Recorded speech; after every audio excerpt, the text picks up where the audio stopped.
Back in 1988, it was just a whisper among the global elite, a mysterious black card with impossible power that technically didn't exist. It was a ghost story for the wealthy, but you can't kill a legend. By 1999, the rumor was so loud that Jerry Seinfeld actually called the president of American Express just to ask about this black card. In that moment, Amex did something brilliant. They gave the ghost a body.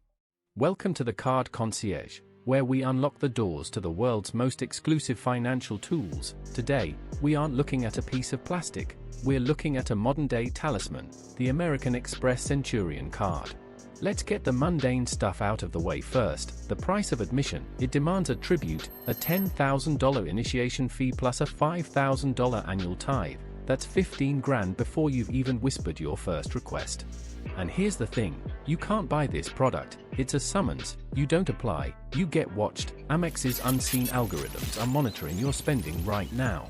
Data suggests that to even be considered, you need to sacrifice between $250,000 and $500,000. Some say a full million annually on the lesser platinum card. It's a multi-year audition you didn't even know you were taking. When that black lacquer box finally arrives, you've been chosen.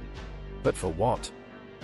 On paper, the perks look decent. You get Hilton Honors Diamond status, IHG Platinum, Marriott Gold, and Delta Sky Miles Platinum Medallion, but let's be real, these are parlor tricks.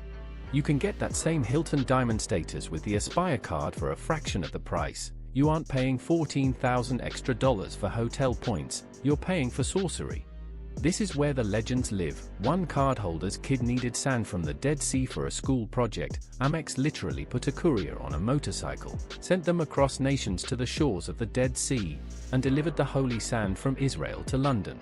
Another member wanted the actual horse Kevin Costner rode in Dances with Wolves. The concierge located it in Mexico, bought it, and shipped it to Europe. And when Mount Agung erupted in Bali, travel expert Brian Kelly was stranded. Regular channels failed him, but his Centurion concierge summoned a private jet and extracted him from the island. That's the chincantation. When the concierge calls a restaurant, they don't say, "This is Amex," they say, "This is American Express Centurion Concierge." According to insiders, that phrase is a spell that bends reality. It sounds perfect, but there is a massive catch. The spell is breaking. Members are reporting that the magic is fading fast. One holder since 2006 says the dedicated concierges are gone, replaced by a team approach that can't do anything a normal Google search couldn't handle. Listen to this failure. A cardholder just wanted an iPhone bought in Australia and shipped to them. The concierge said it was impossible. The guy asked a friend to do it, and the phone arrived in 2 days. Another asked for a Louis Vuitton bag, and the concierge just said LV doesn't take phone orders. End of story. What happened? Amex outsourced the magic. Much of that legendary service is now run by a third-party company called Circles. The genie is on a budget. Even the sacred Centurion lounges are now described as having long lines and being like a daycare center. So, here is the brutal truth. The tangible benefits are becoming an illusion. If you're doing an ROI calculation on the $5,000 fee, this card isn't for you. It's a sigil. You carry it to communicate your place in the hierarchy, but if you need to bend the rules of logistics, that power is flickering like a dying flame.